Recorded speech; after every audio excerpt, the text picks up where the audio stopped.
សូមស្វាគមន៍មកកាន់ Channel ឆ្នោតលៀបសំណាងមួយរបស់ Admin ថ្ងៃនេះ Admin មានលេខតម្រុយល្អៗរបស់ឆ្នោតយួនសម្រាប់ចែកជូនពុកម៉ែបងប្អូននៅថ្ងៃទី10 ខែ 12 ឆ្នាំ 2025 នេះដូចនេះ Admin មិនចង់ឲ្យចំណាយពេលវេលារបស់ពុកម៉ែបងប្អូនយូរតោះយើងមកតាមដានលេខតម្រុយរបស់យើងទាំងអស់គ្នាសម្រាប់លេខតម្រុយ2លេខមានលេខ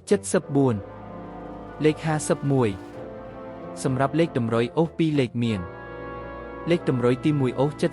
70និងលេខតម្រុយចុងក្រោយអូស50សម្រាប់លេខតម្រុយ3លេខមាន701គុណនិង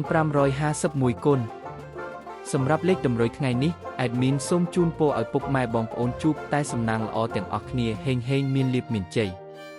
ជាចុងក្រោយសូមកុំភ្លេចជួយចុច Subscribe និង Comment ហើយដាក់សញ្ញារូបកណ្ដឹងដើម្បីជួយផ្ដល់កម្លាំងចិត្តមកកាន់ Admin ជាពិសេសងាយស្រួលតាមដានវីដេអូថ្មីនិងលេខតម្រុយល្អៗជាប្រចាំថ្ងៃជាមួយ Admin សូមគោរពលាពុកម៉ែបងប្អូនពីខ្ញុំបាទ Admin ឆ្នោតលៀបសំណាងមួយសំណាងល្អទាំងអស់គ្នាសូមអរគុណ